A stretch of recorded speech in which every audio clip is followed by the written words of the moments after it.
He was permabanned by Kongdu against Sunday. He couldn't get his hands on that Ekko. Incredibly potent pick.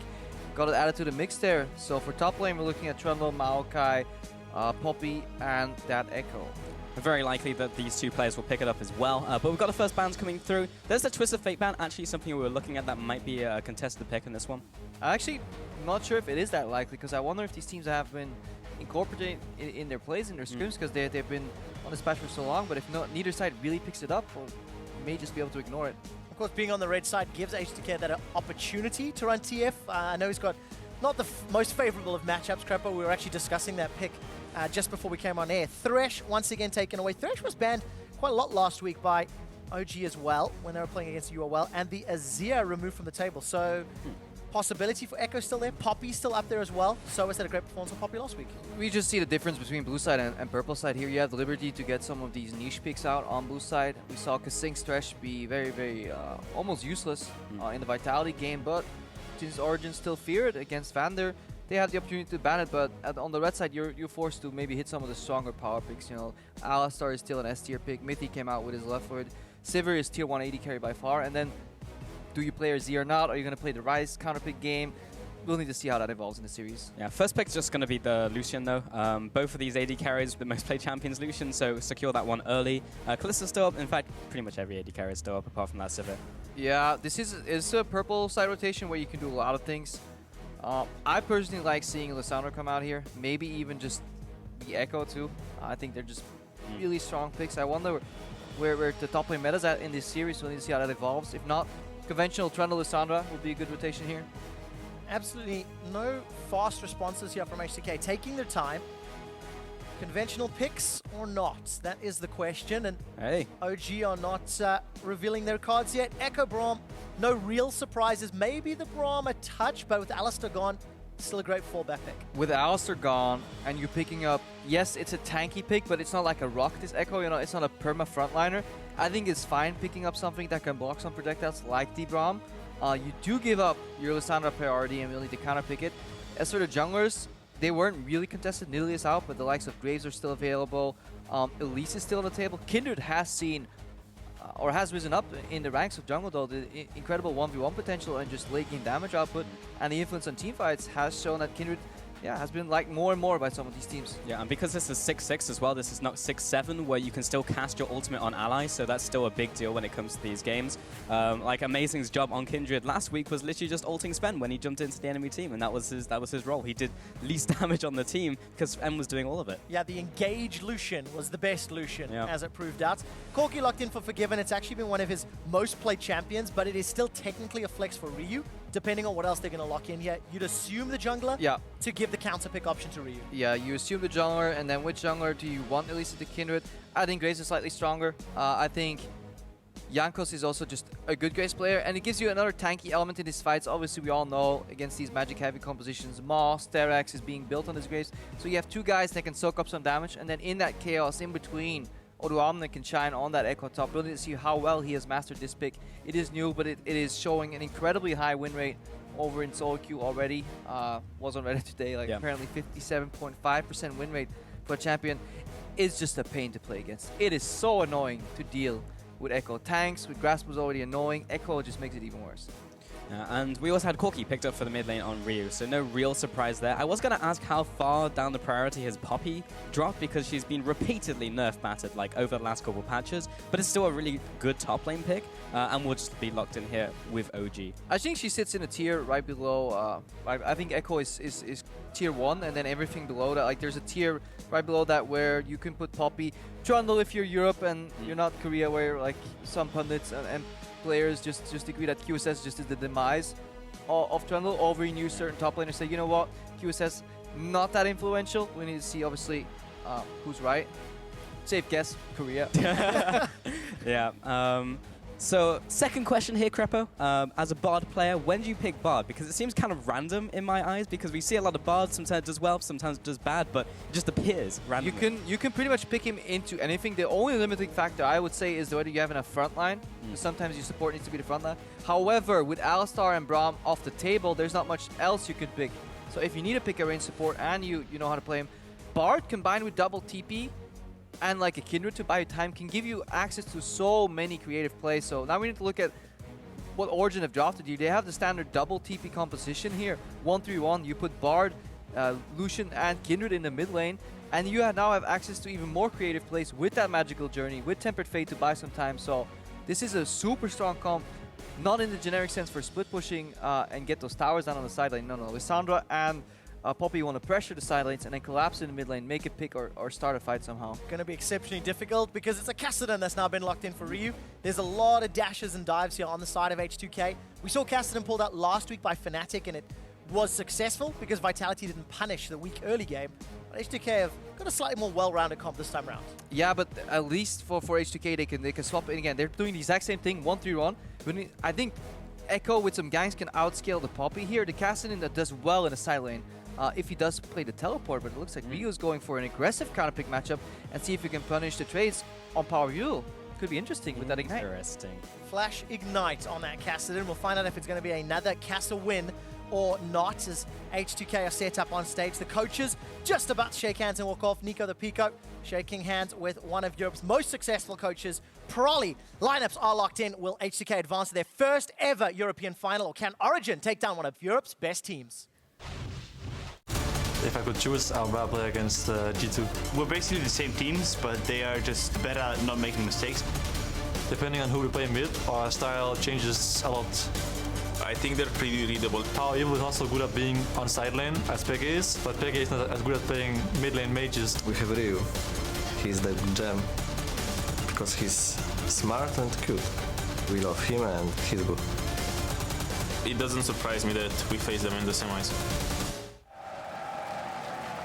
And we are into game 1 of this best of 5 with Origen and H2K taking to the Rift. This one should be a series that will go down in relative history. I certainly hope so, Pulse. And of course, after all my rant about Flash Ignite, last second swap, Ryu's gone to the teleport mid laner. Just go out and finish. Yeah, that makes sense though. The teleport allows you to get access to the 1-3-1.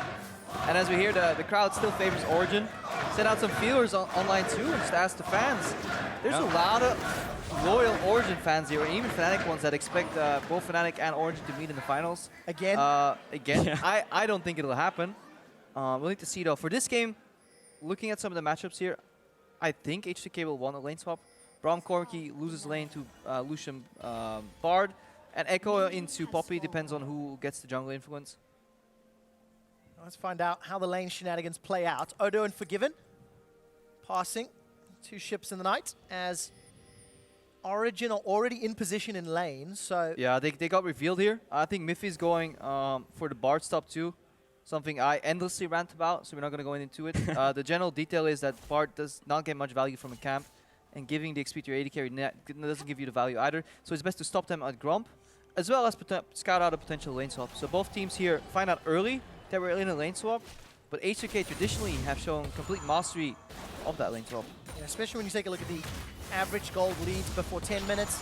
Origen behind, H2K traditionally ahead. And then you start looking at how they continue to play out. Vander being very cheeky, getting a lot of trades and value out of poking amazing. It is a game of seconds now. Both these teams know the ideal flow of a lane swap, and anything you can do to slow down your opponent, speed up your process, making sure you don't lose any creeps here.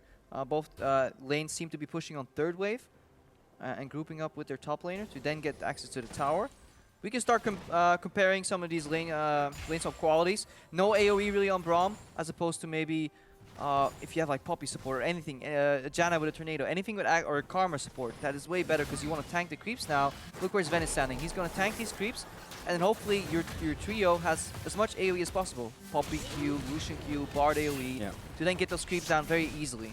So it looks like OG are probably going to take this tower a little bit faster, but it's really cool to see 2 teams who are really not going to make the mistakes that we see going into like phase 1 of the lane swap yet, Trevor, but usually that happens in phase 2. But we see some teams which make mistakes in phase 1, which is just the simple stuff. You go for the lane swap, you take the tower, and then we actually get to see these teams make those small adaptations. Yeah, luckily this time around, we're in the semi-finals as well, so these are theoretically 2 of the best teams in Europe. Sure. Mastered some of those basics and early game decisions. Soaz will be gifted the gold as is customary, and mirrored in the top lane by Odo. Yeah, we saw, for example, the Valkyrie there used by Forgiven level 2 on the creeps. It's these minor details. Using the buckler to finish creeps off if you're Poppy, like all these little things you want to use to maximize your lane swap. Small itemization differences already. Forgiven's picked up the Mana Crystal. Zven's gone for the Cull. Slightly different item paths though. Is I mean, Forgiven's not a Cull player. Yeah. yeah. That's just it. Yeah, I mean, like, of all the players, well, mid lane was getting chunked down from Ryu, but yeah, Forgiven will not pick that one up. Mithy, it was looking for the Cosmic Binding through the minion, try and get the stun onto Odo, but Zven will carry on farming, which is pretty much what he wants to do in this scenario, especially with that call, and they'll just be pushing up in the top lane. Yeah, both top laners going to base, rejoin their team after bouncing the wave. We saw some of the devastating effects it can have if you do not bounce the wave. The latest example of that was Apex versus TDK over in the North American Promotion Series, where a lane wasn't bounced and suddenly the game was over and Apex kind of tilted off the triple kill that followed. So it's really important that you adhere to conventional lane swap strategy, or that you really understand what you're doing if you do shy away from that. All right, let's find out what the decisions are. Vander got a cheeky Winter's Bite onto Soaz that delayed his back and just slowed down the tempo. You can see Soaz just leaving the base in the minimap, whereas Odo's already jumped into lane. Zven and Mithy, they're on the top lane tower, equal by Forgiven and Vander down bottom. So we see a complete repeat of what we call phase 1. This is where the decision tree kind of sparks open, and where you can, while the team on the top side of the map will get Rift Herald with their jungler and support most of the time, the team on the bottom side of the map could choose to maybe push for tier 2 if they're quicker, bounce and get some farm to AD to top laner, or get access to a dragon. But we've seen Europe really shy away from these dragons. LCK on the other hand loves their dragons. So we need to see what H2K does, because probably as a coach, it's one of the smartest for me, lane swap and just macro coaches. So I'm going to follow his lead. Well, a couple of things to keep track of. Kindred was able to get the crab, which means that that will be the first stack going over. I believe that's the second one. So actually was on the right side that he really wanted it to be on. And as we get into this, we'll also have a couple items being picked up. Specifically, PowerOfEvil was picked up the Negatron Cloak. I often see Lissandra go for the blasting one first, because it allows you to go into either Rod or Abyssal Scepter, whereas this one tells me he's probably going to go for the Abyssal Scepter first, or just go straight for the Rod after that. But it's just a slight difference in itemization, which is curious since he's not against an AP jungler, but he is against an Ekko as well. Yeah, just what makes sense the most is that Kassadin lane, you always want to queue your opponent. You never queue the creeps. Lissandra lane, you just want to AFK push, so you don't care how much damage you deal to the Kassadin. You let the minions do the work for you. So PowerOfEvil just wants to take as little poke as he can from Ryu while repetitively pushing in the wave. I think that is the logic behind this early Negatron. Avoid getting all in, play the push game, and then have influence impact in other lanes by either teleporting or roaming. Now, both teleports are down for PowerOfEvil and Ryu as it stands. CS numbers are very even as they can be. Soaz is just minorly behind Odoamne when it comes to levels, but take a look at the push that is being set up. Amazing on screen with that Doom's Eve, the Rift Herald buff. Should be able to meet Zven and Mithy fairly soon, and Odo's currently alone. No 4-man mirror here. Usually you see a 4-man mirror because Ekko can soak a little bit of experience, but then has to obviously back off. We're seeing looking at a 4-man Herald push into 1 and 3v0 at the other side. Adaptation from Amazing though, as he's flanking in the mid lane. Looking to catch out Ryu potentially. And the flash and the lockdown and the ultimate. Amazing's coming in with the damage, and that's just the first blood going over to Origen. Made it look easy. The action's not over yet, Pulse. Odo throws down the parallel convergence. The stack and the tower pressure's actually in favor of H2K. They will secure the inner turret, and if we catch a glimpse of that bottom lane, has Origen been able to equalize it? Not just yet. So a kill for Origen, a tower for H2K, and H2K are pushing onto the inhibitors. Yeah, the plot thickens here. The kill trade cost them momentum and push on the bottom lane tower. Odoamne is holding the fort right there. Half HP inhib tower here, that's the cost of the play. Can Mithy arrive in time to stop this? Well, he's gonna try, but he's only a bard up against a triple man push. Now Soaz comes in, be landing the hammer shock onto Jankos. He will be backing away, so they do prevent the tower from falling. Used exhaust onto Jankos to try and mitigate the damage, and H2K have not backed away yet. They're still sticking in the lane, and Sven's been left alone to push up top. We've got a little bit of a duel going back and forth. Sven sidesteps out of the convergence, will channel the culling. Good damage onto Odo. Yeah, and because H2K understood how important it was to tank these creeps, not let their own creeps take any damage, they had so many minions available after that tower went down that they punished the detour that Amazing took by pushing in towards the inhib tower. Little close call there. They actually end up ahead in gold overall with that tower trade because the bottom tower was defended, wasn't able to be rushed down 3v1. the other side of the map, it was 3v0. So we need to see if Origen can capitalize on their kill. Otherwise, H2K just came ahead smarter. And macro play, early game, lane swaps, some calls from H2K, giving them the advantage for now. Unfortunate for Jankos. Some of the stats I was looking at, he'd actually been involved in 12 out of his team's first bloods in the 18 games. This is the first one in a long time where he's not actually been around. First blood king of Europe, getting upstaged by Amazing. Yeah, well, there's plenty more games in this series, so I'm sure he'll come back in the next ones, Trev, but we'll see how that goes. Amazing, he's just passing from one jungle to another right now. And H2K, so 3 towers to 1, definitely have the advantage in this game, but what they don't have the advantage in is the fan vote, because Origen are on 75%. Local fans as well. True, Those I'd be Origin scared if gods. I was up against those war chants. But let's take a look at the tower. So outer turret top is still available for Origen to take. And currently Odo's gun up there to defend. 27 CS, he's got access to that chrono break, and Soaz still working towards the verdict. But Zven is shoving this tower in. A light breeze will knock it over shortly. Yeah, well, the CS is pretty similar. Odoamne is about 3/4 of a level ahead due to the fact that he was defending. Soaz was good pushing.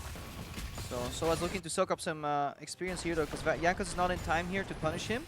So they should equal it out. I think we'll see a pretty stale mid-game here until it evens out and we see the laners go to the side lanes with the teleports and put the AD carry in the middle. Forgiven's building towards the Triforce spike, though, which means you'll have a lot of poke and really just good power spike for these little sieges. Well, I've got Zven trying to recall, but Odoamne's going to get the interrupt, and there's so much damage coming out from the Z-Dried Revenant and the follow of the auto attack, so he's going to jump back with the Chrono Break, seeing the teleport come in, and that will answer with another cancel TP. Jankos now contesting this red buff over Amazing. Q does not land, and now he may be chased down. Red buff going over to Jankos, and he has the advantage with his team pushing up. H2K are prioritizing these towers so intensely. Forgiven and Vander not letting up on the minion wave.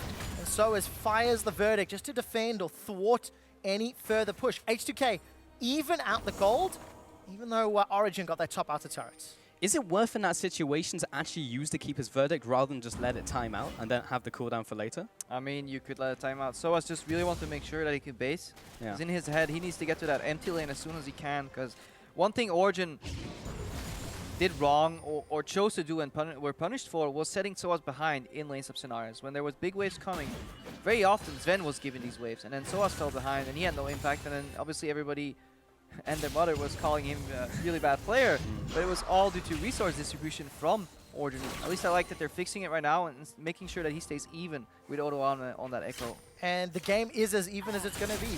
Basically on gold, one extra kill for Origen versus the tower for H2K. The early stages of that lane swap has been played out almost equally. It's one focus on kills, one focus on towers, and that's already some growth for Origen, when truthfully they were quite far behind in terms of decision-making during the regular split, but obviously playoffs is a whole different beast. Yeah, they played the ultimate standard play with the Rift Herald 4-man push on the bot lane tower. H2K was ready for that, decided to adapt. They were caught a little off guard, though. I think that roam from Kindred mid could have easily failed if Ryu was just slightly more aware. But in playoffs, we see people punished for behavior that sometimes they get away with. Look at Cabochard in the Vitality series. He always pushed up and he got caught. Well, Soaz pushing up is about to get caught, stunned up by Odo. Jankos comes in, end of the line for some damage. Soaz is trying to get away. Flash is available, and he does over the wall, but successful gank by Jankos and H2K. Just getting some of those summoners down. Odoamne is still a little bit down in gold, but he's going to have that minion wave to soak up right now. Mid lane engaged, Tempered Fate lands onto those minions. Forgiven. That was a really, really good Valkyrie. That was really close, because if you get caught on the end there, obviously you'll get put into stasis. You'll have to flash, but the Lissandra ulti will follow you. So that is bold. But it's Forgiven. He's got those reactions on that. Yeah, perhaps. But I know if you hit Forgiven at the end there and he dies, you'll also have a reaction right there where he perhaps may be a little sideways. Yeah. Are you trying to... Almost got baited, but realized something fishy was up. Rift walks away. Rod of Age is complete for Ryu. That's starting to stack up. Abyssal for PoE, and Soaz and Oda just continuing to trade in the top lane. Vander's going to be a little cheeky stepping forward, just getting some vision.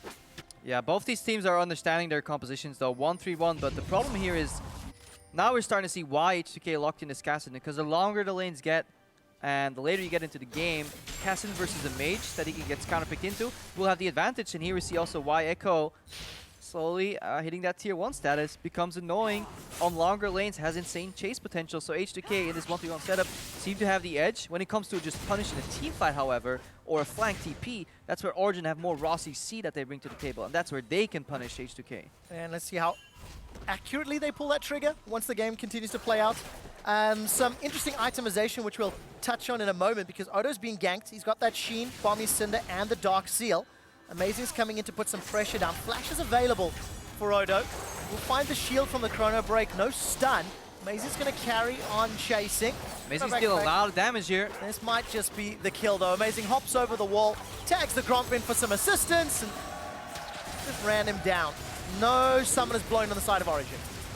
The Wandering Caretaker there with a Cosmic Binding just to pick up the assist as well. So everything coming up for OG. Yeah, no teleport threat from Ryu, just to maybe even disincentivize people from backing off. Odoamne just found himself overextended. We're finally seeing these top laners getting punished by some jungle ganks because everybody else is holding the fort. And this is a really good opportunity for junglers to show their worth, because they need to look for these mini openings, whether they either force a flash, punish somebody backwards, or punish Amazing, just trying to get into his jungle. Here comes Ryu from the side. Amazing decides to turn it around. It's Vander that's locked in. Double teleports. Here comes Origen. They're looking to pull that trigger, and the target's currently Vander. They found Forgiven, and they've taken him down. He's dropped on the back line. Follow-up kill onto Vander, and H2K are retreating. Origen are in trouble. The re-engage. Oh, Lamb's Respite will keep Amazing alive. Ryu's in the circle as well, but there's 5 people around him. He's going to go down. Jankos backing up behind the tower, and Odoamne will have to slunk away as well. PowerOfEvil thinking about going in, then realized he had 50 health. 3-0 over to Origen. Fantastic reaction to Amazing getting caught here, and honestly just a fantastic team fight from Origen overall. Amazing gets caught here, immediate one teleport reaction, second teleport, Temper Fate buys time, and here, target calling. They immediately switch towards Forgiven, lock him down, and now we see the value of what these teleport picks bring on the side of Origen. They have a wealth of crowd control effects. Whereas H2K, they have some damage and chase, but they can't lock anybody down. And then when Ryu commits for Amazing here, he calmly uses that Lamb's Respite to buy even more time, and convincing teamfight victory for Origen. And honestly, this is the way they need to win the series, because if there's been one weakness from H2K overall, some say it's team fighting. For me, it's information sharing in clutch moments. Think of the teleport from Odoamne that should have came out when he was trying to end, or that came out when he could have ended the game. Think of the team fight they lost against Fnatic early in the split where Forgiven had no mana. Sometimes they always assume that they can outplay the situation, but find themselves, you know, outnumbered or just outgunned in terms of the crowd control department. And honestly, H2K probably should have been a little more careful. I think you can argue both, because a lot of that also came down to like raw mechanics. And H2K usually win games by choking out their opponents, not going for those fights, going for the objectives over those kills. And when they're actually forced to go for a fight, it's like, actually, I'm not used to this situation. I thought I was going to kill their tower. I'm talking about not being used to the situation. This is H2K's first game on stage in over 3 weeks. Seeing Odo overextended in the top lane, getting caught up for farm, that's a mistake that Soaz made multiple times during the split. H2K are down nearly 2,000 gold, down in kills, and another Rift Herald picked up by Origen. Yeah, but Soaz is not making that mistake right now. Despite having absolutely zero vision, he wasted about 15 seconds of Jankos' time, not overextending to the point where he can get chased. H2K's approach to the game right now is matching Kassadin with Lissandra, Ekko versus Poppy, and chasing down either of these picks, hopefully with jungle assistance in these long side lanes. Origen need to survive, pull the trigger, double TP, and win a fight with their crowd control effects. Double TP's not available just yet. Will take a little while away. And H2K giving up all these kills before 15. It's the most kills they've given up all split long. Tempered Fate will hold Vander in place, and Jankos is trying to buy time with the smoke screen. Vander manages to at least class the Fisher, but Origen stacked a lot of ultimates, got the kill, and will follow up with the tower as well. I mean, that's information sharing. Just straight up called out. Didn't realize there were 4 people just around the corner, and that's another pick over to OG. Yeah, really good mastery of the 1-3-1 here. It seems that Xpeka has been teaching Origen as a team, because that was one of his strengths in previous seasons, and just as a player overall. They're pushing up the side lanes and then somehow marking mid outside of vision or outside of knowledge of H2K, and then using the Tempered Fate combined with Glitch of Doom. Again, you know, buying time when everybody moves close and just annihilates Vander here, while H2K is still stuck on the side lanes with no teleport. And that's actually something PowerOfEvil specifically called out last week. He said that watching Peke scrim with the team, play with the team and train with the team, taught him a lot about how to look at the map, how to communicate. And, you know, we're starting to see some of the fruits of their labor. I mean, our typecast, our stereotype of PowerOfEvil was that it was a mage player in the mid lane that couldn't play teleport mages. Yeah. And he always mid, never side lane. Now he whips out the teleport. Lissandra has done fantastic. Teleport was right. Target selection was right. Now he pushed up side lane and came in for the pincer and caught somebody out too with assistance of his team. Textbook play here, and honestly, Origen surprising. I'm going to revisit the items as well, because amazing 4-0 and 2 in this game has 5 stacks on Kindred, and has gone for the Runeland's Hurricane, actually, before he goes for the defensive stats like the Sterix, very similar to a Graves build. So I guess he's just looking to hit multiple people on the front lines with Hurricane so he can get the stacks. Just so much damage on the side of Origen that H2K can't even kill them all, let alone in time. And when you're ahead, you can actually spec into more damage and just blitzkrieg all over these fights. Yeah. Sate to Devourer completed already as well. Very, very good performance for Amazing. He saw the damage stats last week that we were poking some fun at, and has decided to prove everyone wrong. Full damage, Infinity Edge. Quick look, teleports are available on both sides. Odo's going to go toe-to-toe with PowerOfEvil, and PowerOfEvil actually fancies his chances, especially with the support coming up through the jungle. This could become explosive as Amazing has found Odo.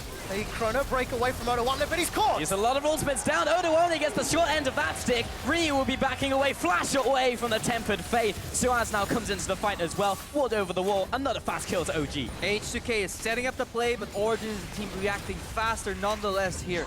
Good adaptation here. They move over into the enemy jungle, use the magical journey to close some of these distances quicker, and then a control fight yet again. And Odoamne, he's kind of stuck in the wrong matchup here. He doesn't have any magic resistance, so he can't actually duel this Lissandra or chase her out alone. He needed assistance, but his team was slower than Origen here. Immediate, pull of the trigger again. So Origen on top of their game. And it's definitely working out. 4,000 gold in the lead. 7 kills to 0. And of course, even out those tower trades from earlier in the game. Now, it is 20 minutes in. Ryu's almost got that Abyssal Scepter completed. We can see him pushing top lane. Odo's working towards that Sunfire Cape. Like, there is still some scaling and some time on the side of H2K, but they are down so much gold. So, talking about expectations and people saying H2K probably going to be a fast series, 3-0, maybe 3-1 at best. Currently 7-0 in this game. Origen constantly getting his kills, amazing in the jungle, constantly pushing up. And OG were like, or it was specifically Mithy was like, we have to play better than game 1 in that sloppy series we played, and so far they have been. But yeah, that's the beauty for me for playoffs and having these teams prepare for a single opponent entire week with access to high-level league right before it. Teams just get better. And based on the evasion that we had of H2K as a whole, the way Origen played versus Unicorns, this game was projected to be 3-0. I'm pleasantly surprised because Origen have fixed many of their issues, and H2K are getting punished for some of theirs. The Greed, this Kassadin pick is so far not paying off. It also feels like one of those picks that does better in scrims than on stage. The most exciting thing is we've potentially got 4 more games of this if H2K can rectify some mistakes. That, to be fair, before that can happen, Origen actually have to close the game out, and setting up vision around Baron. Look at those pinks. 1, 2, 3, 4 leading into the Baron pit. They've got deep vision in H2K's jungle.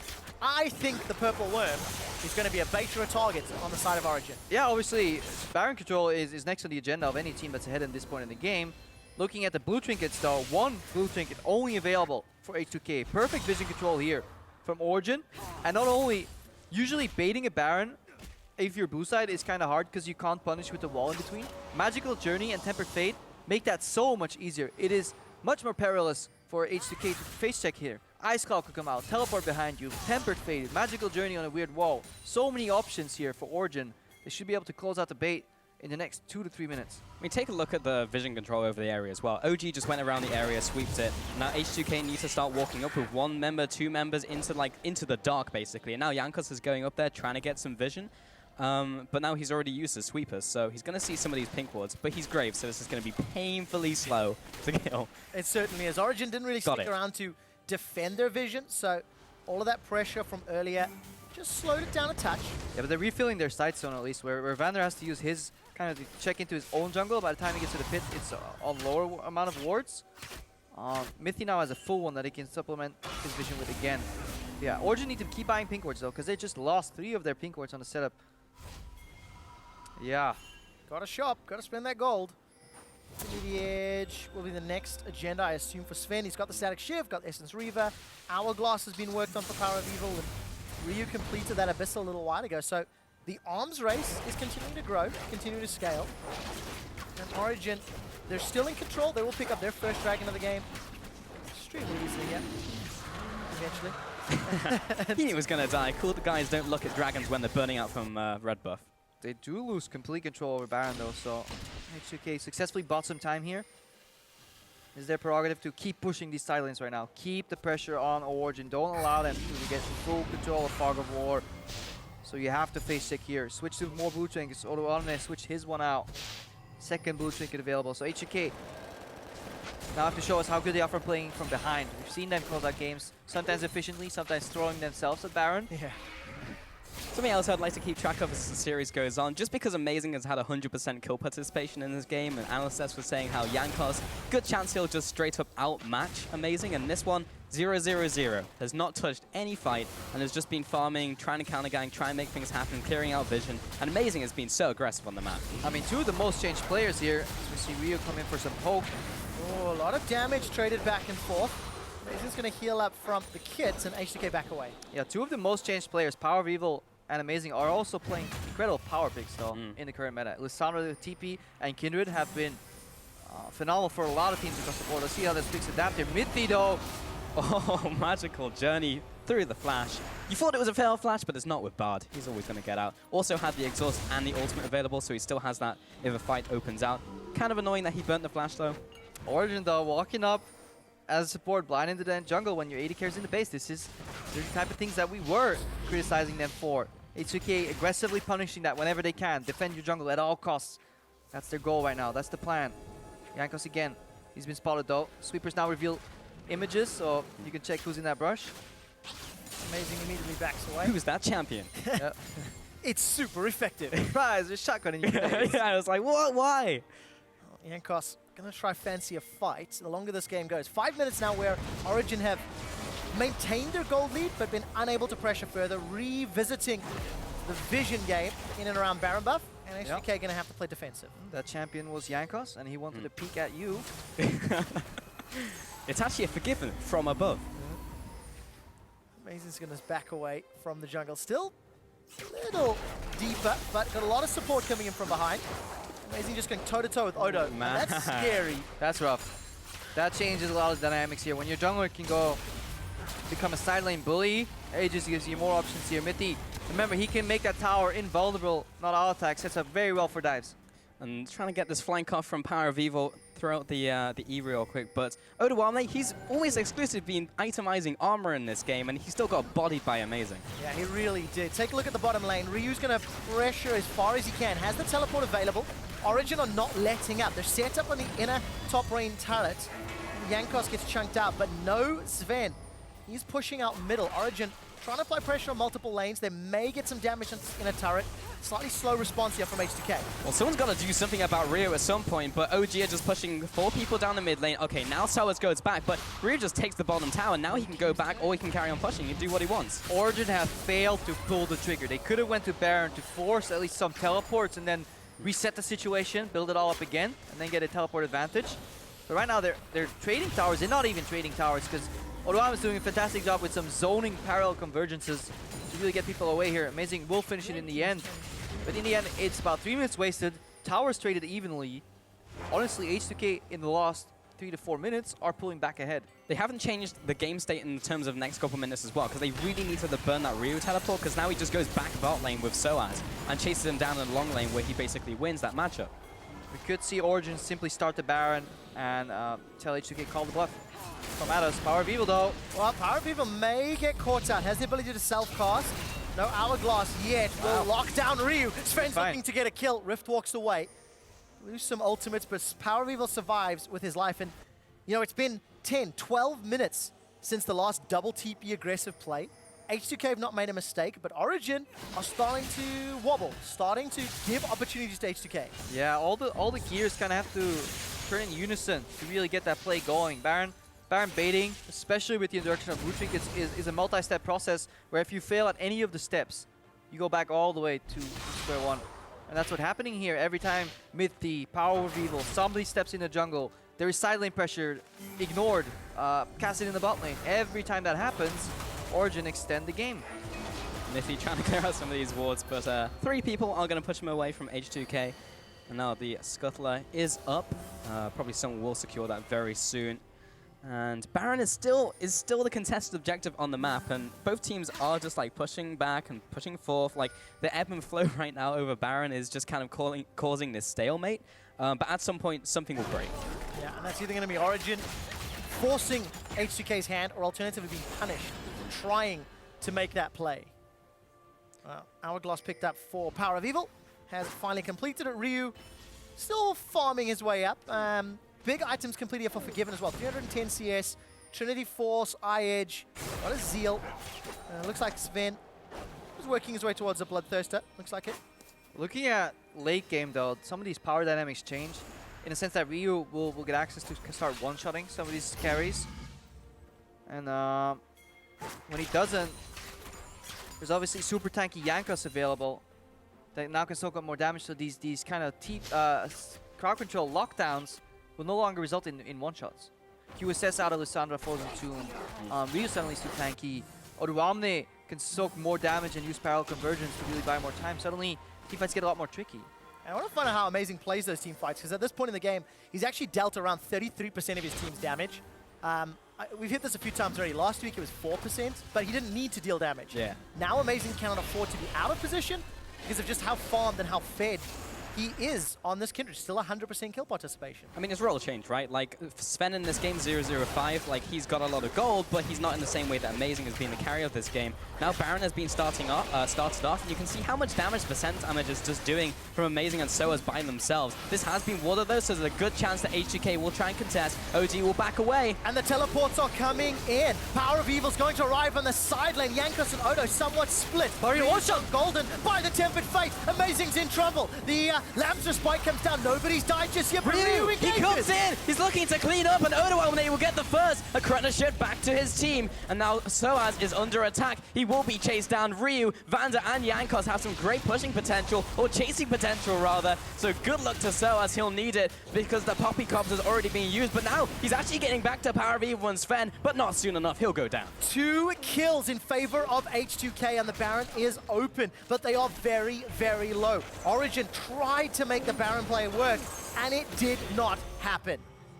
H2K continuing to pressure on the mid, outer turret rather, and this will be their 5th of the game, closing that gold lead. Maybe OG starting to crack H2K in these situations, just got slightly further ahead, finding that punish.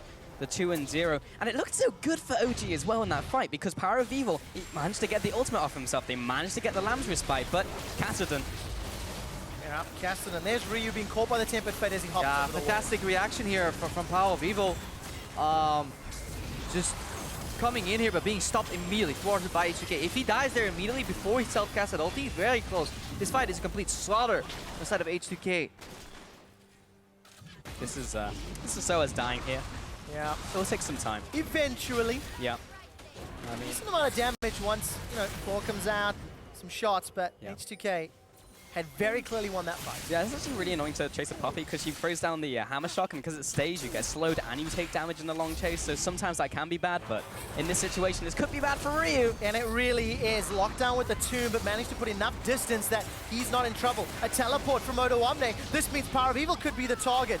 Takes a magical journey, Soaz gets away, and the Claw of Doom buys time for PowerOfEvil. Amazing, still alive. Lamb's Respite is available. Vander and Jankos, they're trying to set something up, but they're going to peel away. But the problem with the entire Baron play, though, was, information and warding, and that ward over the wall here that Vander had placed, and one is similar right now, was actually bugged and was not be able to see. I went to check the fog of ward. The pink ward from Origen was not revealing the ward from Vander there. They thought they were doing a blind Baron, and H2K had complete control of the situation. So that's why some of these reactions from Origen were ill-advised, because they were operating under false sense of information. Teams were notified of this bug, though. Yep, it is on them in this one, and PowerOfEvil, he's going to be going back to base. Bot lane now is pushing for H2K. And now Soaz will be going down there to find, so he does have the teleport. The only member on the Rift that has teleport available, which will allow Soaz to at least make a play. The problem is, Origen had this fantastic lead. They danced around Baron for the better part of 15 minutes. And they're starting to become unraveled, starting to get spotted out, clearing out vision in the pit and taking a look at the minimap. Soaz still not moving. He'll shove this wave in, slowly but surely if he can. But there is still an advantage to OG in this situation because Soaz has the TP, PowerOfEvil was about to get his own TP, Odoamne and Ryu do not have their own, so that will open something up in terms of how much they can do on the rest of the map. But H2K, if they just hold themselves back and try and defend, then they'll just draw it to the same situation we had maybe 5 minutes ago and then probably get another advantage. I'm such a fan of this banner at command from Mithy. When you look at H2K, the only one that's really going to be able to reliably kill waves will be Jankos. That's also going to be very close range, very careful. All the rest magic damage. Yeah, even Corki to an extent. It's a good adaptation. In these team fights, you want to lock it, but the setup for these fights, you know, the pressure, how do you unlock some of these objectives, is by forcing people into side lanes when you are no longer there. Either you teleport away, you push up or you move away, or you put the banner minion there. It comes at the cost of, yeah, 200-300 HP shield in team fights, which can be the deciding factors, but it allows you to set up for more deciding plays where you can catch the enemy off guard. Big guy in the mid lane. PowerOfEvil is going to pop the ultimate. The Lambs Spy is on top of him. He's invulnerable for now. Odoamne now coming in. PowerOfEvil with the self-cast ult, but it doesn't really tag anyone with any damage. And now Soaz is being chased away. Odoamne looking for the chase. Ryu went golden, forced away now that he's exhausted. Soaz is still pinning people against the wall, but Vander's down. Amazing is taking him out. Continues his killing spree, looking for Ryu. Flashes forward, trying to get Wolf's Frenzy down and won't secure it this time. Odo's re-engaged with the chrono break, and that's Amazing's first death of the game. Zven, PowerOfEvil trying to get through the chrono break, but Odoamne's still alive. He face dive forward. Mithy's getting chased down now. Forgiven looking for this kill. The flash forward from Zven. He's going, and he's going big, but Ryu will shut him down. Odoamne with a follow-up. Ryu with a nice force pulse will take him out. 4 for 2 over to H2K. Yeah, extended team fight here. At the end, Ryu comes in with the home guard's teleport, completely cleans up, seeing some of that late game damage. The start, however, was H2K slightly caught off guard again by the combination of Lance Respite and the Frozen Tomb here. He engaged here, good parallel convergence. PowerOfEvil gets almost annihilated, but Amazing saves him with the ulti. Then PowerOfEvil self-cast the ulti, so buying time over and over and over while Soaz is dealing with Jankos in the back line. Ryu goes in, he gets punished eventually, then has to retreat, but it's really smart for him to get out of the fight later on, base, and then teleport in with home guards. And we have to cancel that as the Baron is being threatened. PowerOfEvil is only up in 20 seconds. H2K, they're sticking around. Soaz and Mithy against H2K. Tempered Fate is going to buy a lot of time.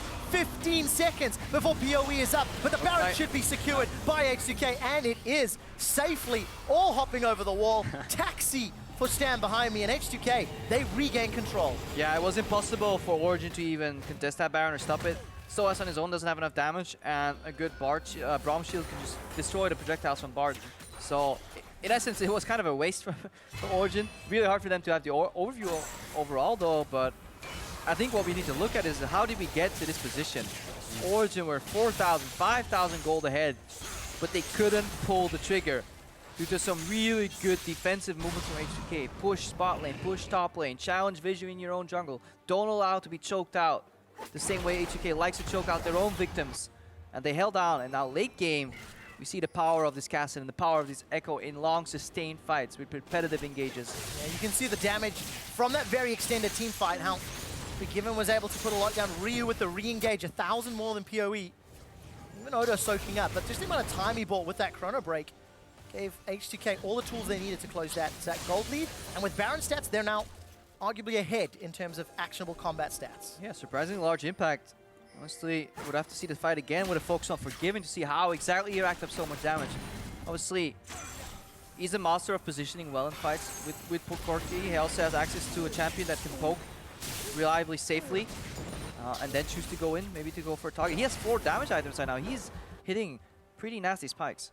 I think it's a good big picture again because this is what's going to have ramifications as we go for the rest of the series. You can kind of pinpoint that situation where OG didn't pull the trigger. Kassadin was pushing down the bot lane. They had a chance in mid lane or top lane to pull the trigger, and they didn't. Yep. Is that something that's going to happen for the rest of the series? Something we'll have to keep track of where they get the advantage early game, but they're also not guaranteed to get that advantage in every single game. But it also shows you the power of double teleport, because no other split pusher, like, it just gives you twice the options. You can send 2 people to different lanes to do that entire thing. It just gives so many flank opportunities and room for failure here. Yeah, it was good because Azir was also banned from H2K, so it's hard for OG to go Azir and then try and execute the same strategy. To be fair, we've seen a lot of teams fail at utilizing the Azir in the correct way, but if they are able to execute it, great, but they weren't given the option to do it in the first place. Yeah, if you play the Azir, you become a 3-1-1 kind of team, the same way Origen kind of played against the Unicorns, which is a lot more tricky to play because Azir can't leave the mid lane to go to the side lane because he doesn't have access to the teleport. Isn't a really good TPing into teamfights either, that's why he's not running said teleport. So having your 3-man squad on the side lane limits your options. Origen are starting to run out of options, Krepo. Despite having a minor gold lead, they are down. With that Baron buff, they are now falling deeper into the territory. This is the first time we've seen H2K pushing very aggressively in literally 20 minutes. We're approaching 40. We are very late into the game, itemization-wise. 4, 5 items starting to be completed for the carries. Yeah, they win the push in mid in terms of pressure. Of course, they're not sieging, but like they're winning the pressure in mid with that Baron buff. In duels, the later you go, the harder Kassadin will beat Lissandra in a 1v1 duel, especially in the long lane. Ekko is also hitting, 4 item spike. The general build for Ekko is that Iceborne Gauntlet into Sunfire. If you play heavy into Magic, we've seen Spirit Visage rushes. What I like the most is you get a Spectre's Cow, then go for Iceborne, then your traditional tank build. He's now added the randomness to that equation, so again, go in, poke, proc your passive, get out again, in again. Like this E cooldown is hitting such low numbers overall. Every 4.2 seconds, Odoamne can phase dive either in or out of a fight and just, proc that passive. So many different tools available to H2K in these team fights, and after that first fight, it seems like they've just gotten a good grasp of what all of those are and how to execute them in these fights, as well as just having the best positioning, starting up these fights as well. And you have to credit H2K. They fell down 5,000 gold by 16, 17 minutes. They were able to play passive and not be caught out of position, which would have given Origen opportunities on towers or Baron. And yes, Origen were not very aggressive in pushing that 5,000 gold lead, but you have to give some credit to the defensive play, to not making further mistakes, to not hemorrhaging more leads. They played on the edge of the danger zone because Mithy was always looking for Tempered Fates here. That's the way they got ahead. Tempered Fate, Flying Teleport, crowd control effects. Right now they're facing in jungle though. Little cheeky stun from Odoamne. So this is what they do well. Right here, this area, so many teams yielded. It's like, I walk in, put vision. No. H2K in. No access for you guys. Show me your credentials. You're not on our team. Get the hell out of here. Well, there was that small period where OG had the TP advantage, but H2K, they just stalled over the last like 2-3 minutes, and now the TPs have come from Ryu and Odoamne. Now we're going to see the 1-3-1, where they have these great carries in these long lanes, where they should be able to just poke them down. They're going to have a trade here, and Ryu will back off. Still going to be an explosive fight, though, because neither of these side lanes is going to break open a tower. It's all about push vision, push collapse. So the end game fight will either be one guy getting completely caught out of place, which hasn't really happened that much later part of the game. So it will be an explosive fight, and with the right damage layering, there is a scenario where Forgiven just gets blown up and suddenly Origen wins. And regardless of who gets caught, that's it. We're 42 minutes in. Death timers will be 50 seconds plus. Look at the mini-map. You can see Soaz chasing Ryu out of the jungle. Jankos, I thought, was sniffing around, but it may have just been to get some wards down.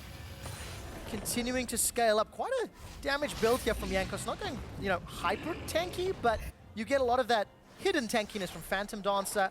He's got himself a Lost Whisper as well. So I think it's fair to say non-traditional Graves build. Yeah, it's more similar to the top lane Graves build, where you go Death Stance as well. And I'm not sure if he maybe has a last item, but he might want something defensive like a Scare Axe. Now going towards the Mortal Reminder, or rather the Lord's Dominic's Regard in this one. So yeah, it's more similar to the top lane build, but he's looking for more damage on this team because you have a tank Ekko, and Ryu as well is needed sometimes to scale up. It's just a really good dueling build. Phantom Dancer, the later we go in the season, the more play it sees. It's really good in these one-on-one scenarios where you're kiting away. And Graves, it obviously stacks up that true grit in fights. So every time he uses his E, he gets a charge, and then he can stack it up every time again over time. So you really want to long fights with multiple dashes in for him to get super tanky in your face, become a menace to deal with, and then Mao procs, and then suddenly you have lifesteal added to that. Origen are starting to bare their teeth, sticking around multiple members in that top quadrant of the jungle, trading some damage back and forth onto H2K, and not the greatest amount of vision, but there's a couple of wards there. Ryu's yielded some positioning on the bottom lane. He's backed away, and with Forgiven holding on to the package for the next few minutes. Baron is up. Dragon will be up in 30 seconds. It's 2 apiece. Oh, the Baron dance is on. Yeah, Mithy and Amazing have the most important roles in the next team fight. Mithy can create a divide, make it a 5v3. For example, if he gets Tempered Fate on 2 targets, it will no longer be used to buy time for them to, like, you know, we're looking at you, now you're going to get blown up. No, it's just 2.5 seconds, suddenly they're out of the fight. And you can turn your attention to other people. Amazing. He, again, with Lance Respite, he can buy so much time on his own too that maybe H2K will overcommit. I think with that Lamb's Respite and the Tempered Fate, that might be why Mithy's also opted into this drop portal. It's going to continue to put some pressure on that side lane, as we've mentioned multiple times. It's vision, it's pressure, then it's looking for the double TP to create the opening. Yeah, PowerOfEvil seems a little afraid to go side lanes, so Mithy is holding his hand. It's like, you can't do it, I'll do it for you. Yeah. Looks at me. I'm split pushing right now. It's those imaginary friends we were talking about a couple of weeks ago, you know? Yeah. Put them in the side lane. And that means that PowerOfEvil can stick with the team, and instead of having to teleport in, the entire channel go off and find a pick, it's now instant. Flash ulti. E-flash ulti, whatever you want. Any combination. He's constantly with his team. Look how scared he is. Why not? One mistake, one pick can determine the game. Items continue stack at 45 minutes, and it is just a pretty typical European Baron dance. It's going back in time. But vision is primarily what these teams are fighting over. Yeah, but well played by both teams, honestly. Like H2K, they're playing it right. They don't need to go for a fight. They can wait until OG get itchy and then go for a fight, and then they counter. And like we've seen, once you want to bail out as OG, you're going to lose someone. Someone's going to have to sacrifice themselves to allow people to survive. And now we're just getting into a little bit closer. Both teams just posturing. Feel the tension building though. Forgiven landing, a good amount of poke. Ryu is always lurking on the side as well whenever they're gathered in the mid lane. And look at Odoamne is already in the bottom lane. Origen's group right now, so they're kind of forced to make a play, whether it's vision dominance or just starting the Baron that has respawn. So right now we're seeing a repeat of what happened with Kassadin bot lane earlier. Oh man. Just a push from Odoamne. Origen have about 30 seconds, or they need to send somebody down. Mithy. Yeah, it's almost a carbon copy of what we saw earlier on, and they can't pull the trigger. Now there's a push in the bot lane. Do they send someone faster this time? Yes, they do, and this time it's going to be PowerOfEvil, so he'll have to make the teleport play. Yeah, and he's got to make sure he does it quickly enough. No room for error in timing. No mistakes. He went to the bush immediately. Yeah. Tells you so much about so yeah, and we see mindset. We see the evolution too, because PowerOfEvil right now doesn't see anything. Now he sees that wave arrive, and look where Odoamne is already. He has moved to the mid lane. So that's what split push has turned into. It's no longer moving to the tower and poking it down. It's just shove that way, force somebody to react, get a numbers advantage, use that to get some pressure on the map. And talk about paranoia of evil. Look at him. He's just like standing at the tower. He's like, oh, I could go for this main wave, but there could be an Ekko in that bush. If you talk about vision, he has no vision whatsoever. Yeah. His team is starting the Baron though, so in case somebody goes for power, they get Baron, and look at it, it's going down quick. 50% of the HP is already taken down. Origen don't stick around for a potential engage. Odo's running in, he's teleported, so that is at least one of those summoners caught. Amazing is now caught up. Tempered Fate will buy time as Amazing flashes away. He's held on to Lamb's Respite, and PowerOfEvil has not left the lane. The right idea, but poor execution here for Origen.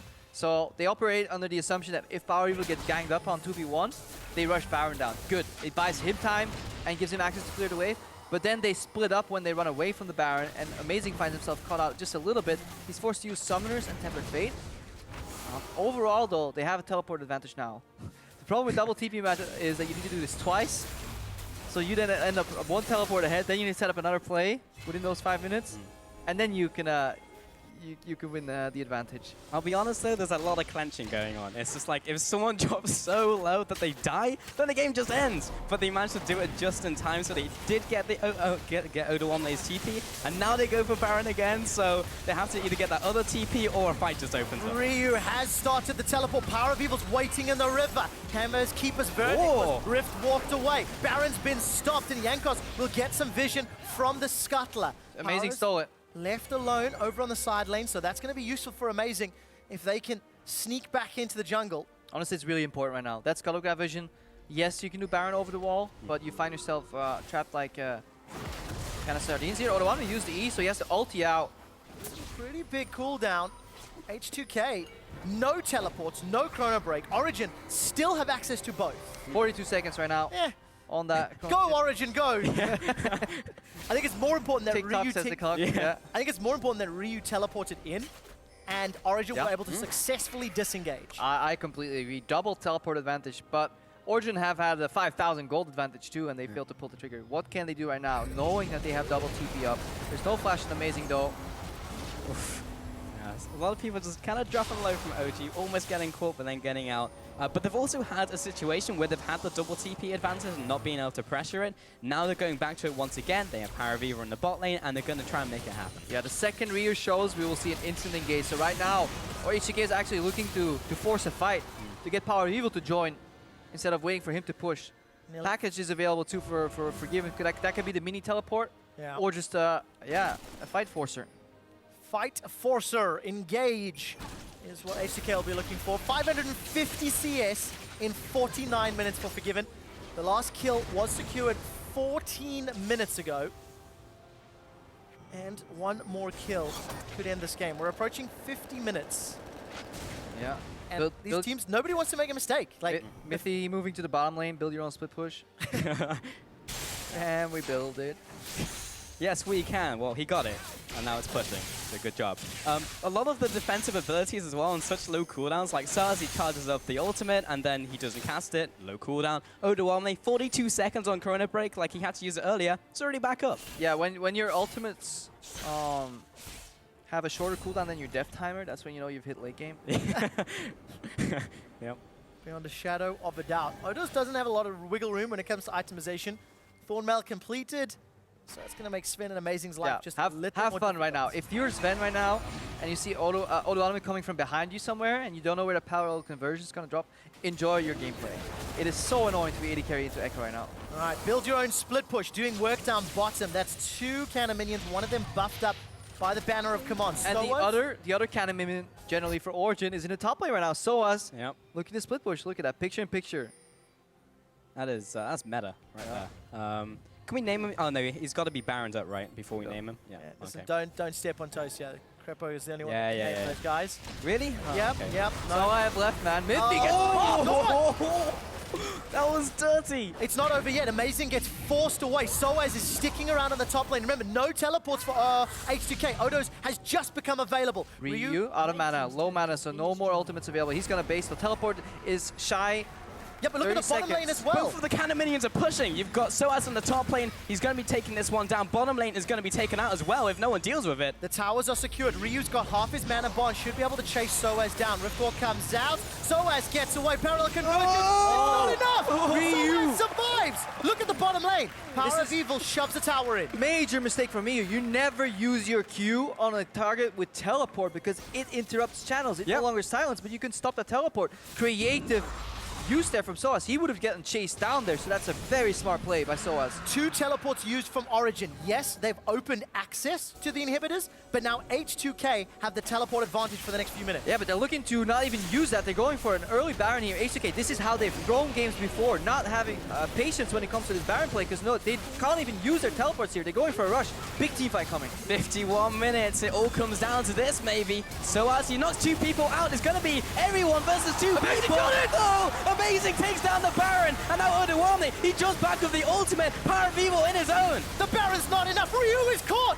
Mithy tags him with the Cosmic Binding. They're trading kills back and forth. Tempered Fate locks up Forgiven as well as Odoamne, but so is re-engaged. Mithy's on the front line. Zven's doing work. He's already killed Vander. Follow Zven's HP. He's down. H2K may have won it. Mithy's the only one alive. Triple kill, quadra kill for Forgiven. 4 and 3. H2K come up with the advantage. H2 what? H2 throw almost in that Baron pit. They had double TP set up. They could repeat what they started before. Kassadin in the side lane, Odoamne wherever he wants, and then they could have just simply isolated that Baron. Instead, they go for a rush, and they go for a very close team fight here. If that's stun, double stun in the end from Mithy connects, this is a completely different game. Forgiven and Odo have 35 seconds to put some pressure on the base. This should result in maybe an inhib tower. Mithy, They'll definitely get inhib. no banner of command yet. He'll try to put some pressure down. He's trying to buy as much time as possible. I will have Temper Fate soon. I think they'll just get inhib here, and then they'll have to back off for the Nexus towers. Odoamne just zoning away right now. Actually, maybe doing a lot of damage. Hey, late game memes. Yeah, does a lot of damage. Even doesn't care though. He's just going to take this tower, take the inhib, and they'll back away. So H2K, they won the team fight. They got 4 kills despite losing 3. Tempered Fate ultimate given in place. Too early. But Doesn't matter. nothing really to follow up, even though Amazing is just coming out of the base. Look at the target on Forgiven as well. Amazing just instantly targets him as soon as he comes alive. Amazing flashing after, going on to Forgiven. I mean, he's by himself. Now Mithy's backing him up, but Vander's also come back from base. That was a thing. Origen, showing some signs of panic here. Obviously, this is something you can't scream for, because no scream goes to 94,000 gold equal. Somebody either tilts or throws or FFs before that.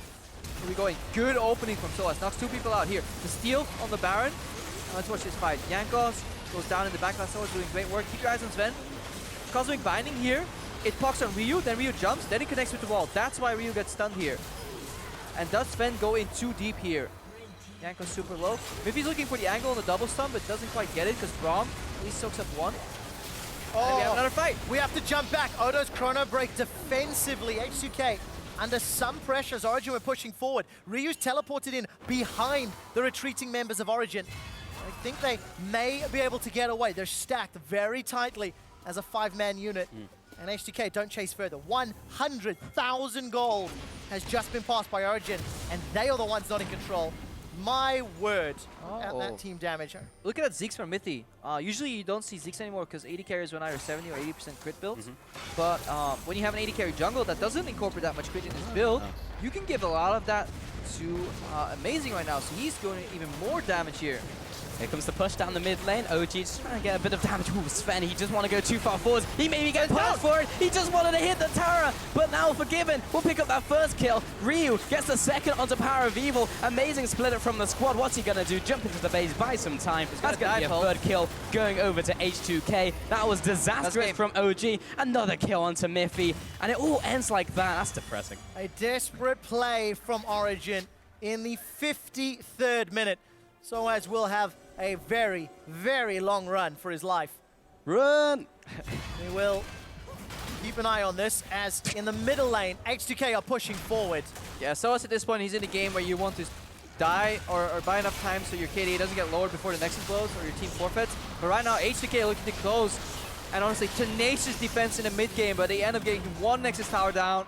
Soaz gets his GA popped. And this game. It is over. H2K dug deep, defended the deficit, and pick up the first win in the best of 5. Yeah, honestly, solid play from both teams, but H2K just more solid. And that's kind of what we expected. A lot of people expected that H2K would be more consistent in the end. Yes, the early game was not good. There were some mid-game decisions that went awry, but I mean, there was ultimately Origen just weren't able to pull the trigger at the right times. There was that pivotal Baron though with that with that ward over the wall. It kind of made the game incredibly tricky. That kind of put a damper for me on the game overall, but I like what Origen brought to the table in the early game. Yeah, but the problem is they had that fantastic lane swap, that fantastic lead, but then it stalled out. It really... You could really feel the pressure because they spent 15, 16, 17 minutes setting up wards and then literally just running away. They didn't go for the, the Tempered Fate tower dives. They didn't go deep enough to press that lead. Yeah, they should have went back and just forced the Baron Star to get the TPs out. They did that a little later on. Yeah. Especially when PowerOfEvil was stuck on the bottom and they really understood, hey, what if we start Baron here for some TPs reset or at least give him access to that wave by either we lose PowerOfEvil and get Baron or he gets the wave and we can disengage for free. So both teams are really adapting their gameplay. H2K played with more respect for the Tempered Fate too. No more random catches here. Yeah. Playing at the edge of Fog of War, constantly challenging vision, very tenacious overall. Surprised that they came back in. Yes, Kassadin late game, fantastic pick, but we saw some of the weaknesses of having no crowd control in teamfights versus H2K in the early game. We also saw individual players turn up though. Like Amazing and PowerOfEvil did play better. Yes, you called it. They had champions, which facilitates that very doesn't matter. easily. Good but pick and bad. hey, if you do it, you did it in the end. But Origen, I think what this has displayed is they are standing up to H2K more than we maybe expected. Yes. And I think we'll have a much closer series on our hands than we probably thought. I certainly hope so, because that was an exceptional game 1. 55 minutes it took for H2K to pick up the win, and it was 1 pick at the end. I certainly hope the analyst desk takes a look at it. Let's head over to them now. Thank you so much, Trevor. Well, we are going to start by taking a look at what decided a lot as well, that Baron, and in the end, Forgiven saving everything there for H2K, or it was more of the other interactions in the team as well. We're going to start and get that up straight on the screen, because if you look at this, there are a lot of mistakes that can possibly be made. But what is the one decision that tilts it for you guys? Let's play it out. So in the end, it's obviously on, Zven and Mithy. This is a good start though from Origen. Perfect ulti from Soaz, knocking 2 guys out of the pit. They even steal the Baron formation. So right now, we were yelling like they're winning this. They are winning this at the moment. Ryu gets taken down very early. Now it's up to these 2 guys, Zven and Mithy. I think Zven right here, he's just A-clicking on the stun target, so his champion will move to the target instead of actually standing out of range from them. So he gets in too close, gets jumped, he dies. I think Origen had that fight in the back. The thing is, Origen should have never had to fight at that point for that Baron and get put in that position because of the early game. Now, there were a lot of things we wanted to talk about, especially as we see there the guys talking as well. By the way, that must be super interesting right now because we know that they have this situation where they can bring in a possible other mid laner, but it isn't that OG played that bad. It isn't that PowerOfEvil played bad. And we wanted to take a look specifically at the lane swap because H2K did what they do. They do fantastic in those situations. Yeah, and I think in this lane swap, you just see like from both sides how they play out. It's just the normal second trade. Yeah, for now it looks normal, but then this is a big thing with Ekko. Ekko is one of the only top laners who offers range wave clear. And the reason it becomes important, Sheepy, is something you were looking at a lot. And we just see the tower go down. And then we gotta talk about what Odoamne is actually doing and why it's important, Sheepy. Yeah, just here what you see is that OG is spending their tempo on the Rift Herald and doing the Rift Herald. And meanwhile, bottom side Ekko hears the Rift Herald dying and just pushing out the wave. And he gets actually one more wave. So H2K top side has one more wave to work with, are faster. And they use it really smartly, so they just keep pushing and they actually have the tempo now. And not only that, something we didn't catch on this is as this bot wave push is coming up, Ekko actually Qs the wave 3 times before it pushes up to tower. It slows them down, and yes, there is this mid lane dive here by Amazing. But keep in mind, Amazing had the Rift Herald buff there. And if Amazing had been with his team on the bottom side, they would have been able to even up the push. Now, what Origen made a conscious choice of there is, do you fall into the trap that Fnatic played against Vitality last week and allow the Kassadin just to scale up, which inevitably ended up happening? Origen were like, no, let's put the pressure on the Kassadin instead of the lane swap, and it didn't actually end up making that much of a difference for them. It's just important we look at a lane swap like this and we respect the decisions being made for H2K in this case, because so often people will look at a lane swap and say, oh, they both get 2 towers, cool, move on. And they don't look at all the small things. Because they have Ekko and because Odoamne got to push in the bottom side, before this push even started from Origen, when Zven came to bot lane, he'd already cleared out the wave with the Ekko Q twice. He knows, okay, it's a very small wave now, so he stays on bottom side to defend on top because he knows he can sit on the tower, land 1 more Q, 2 more Qs, and it breaks the wave from Origen. So when they think they have enough time to take that tower and trade tier 2 for tier 2 without Rift Herald, because they value the gank over it, they realize, oh, we can't, because he already killed out the wave. And H2K knew that, and that's why they can go for that play. So it's small things, but it's very, very impressive. Small things, very impressive, and to be expected from H2K, and knowing that OG wouldn't control that perfectly. But then something happened, which you guys had also foreseen. A 3-0 for OG when they were actually at the disadvantage by forcing H2K into a team fight. We're going to take a look at that replay. And these are some of the things that we had criticized H2K on in the split. Yeah, we came into this series talking about H2K's team fighting. I think this one is almost Vander and Ryu disrespecting what Bard offers in this situation. With the double TP, they isolate Vander here, and it allows now, as this fight splits up, PowerOfEvil comes in, locks people down, and Origen just have a better comp for fighting this early. The Kassadin wants to scale. The Ekko, as a tank, has his base damages, but isn't strong enough to survive in this situation. Origen just have the better tools. Sheepy, as a coach, when you see your Kassadin engage in early team fights, what do you say to your Kassadin? I say go back to your side lane and farm and push. He shouldn't be fighting there this early. Like the jump in with the Bard ultimate was really, let's say, a little bit overextended.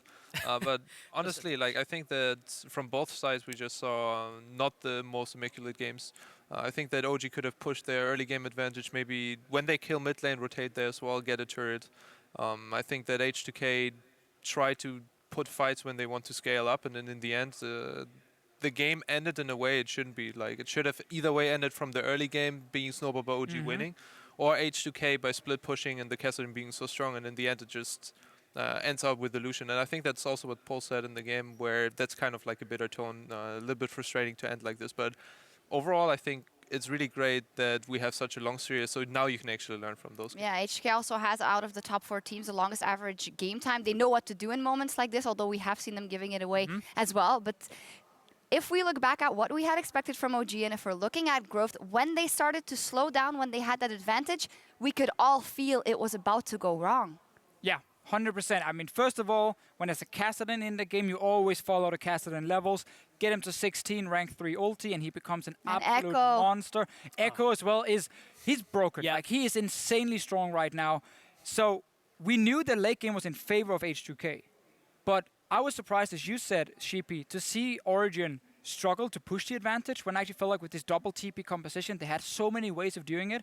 One thing we were highlighting, obviously, is that whenever they were pushing a wave to the tower, you normally want to run straight down the enemy jungle, so you get quickly to the next tower and start pushing it in. They kept running like backwards, around the jungle a little bit, near the Baron, and it kept delaying them and they lost waves. But they had to in certain situations, because you'd see PowerOfEvil stepping forward, have to use his ultimate to get himself out of danger. And suddenly, once all of these tools aren't available for Origen to keep the tempo up, that's when they have to back away and retreat basically all the way back to their side. We almost have to move on. I just want to give you a bit of information or ask you, if you were the coach or if you had the opportunity to switch in Xpeke, would you do it after game 1 or not? No, I wouldn't. I would go for another game with Power. But honestly, their rotations were not as nice as they could have been, and I think that maybe some stronger shot calling is needed. So I think, honestly, really interesting what they're going to do. He will stay on, actually, for game 2, so we'll see what happens. And honestly, I feel like this could be one of those 5-game brawls if we look at it. Yeah, I mean, if we get the same kind of game where in the start, H2K is playing well with the lane swap, but then they have some of these poor decisions for fights, which they've shown during the split. OG is a team who likes to fight. They know how to set up the fights. That's the way for them to win. They're not going to play the H2K game of like fancy lane swaps and drink some tea and whatever it is they do. Fighting, fighting, fighting is the OG way to win. We will see what happens, and I hope it's a lot of fights, of course. H2K, they have taken game 1 here in this best of 5, and we'll see if OG can fire back in game 2 of the series. Our coverage of the LCS semifinals continues right after this. In before, forgive him, just like plays regularly against the ends. What do you mean by that? No, he's gonna shit on you. That's me. Looking to catch out Ryu potentially, and the flash and the lockdown and the ultimate. Amazing's coming in with the damage, and that's just the first blood. They're looking to pull that trigger, and the target's currently Vander. They found Forgiven, and they've taken him down. Correct. Back up now, Good. I pulled. Nice. H2 Power. But so is re-engaged. Mithy's on the front line. Sven's doing work. He's already killed Vander. Follows Sven's HP. He's down. H2K may have won it. H2K pick up the first win in the best of 5.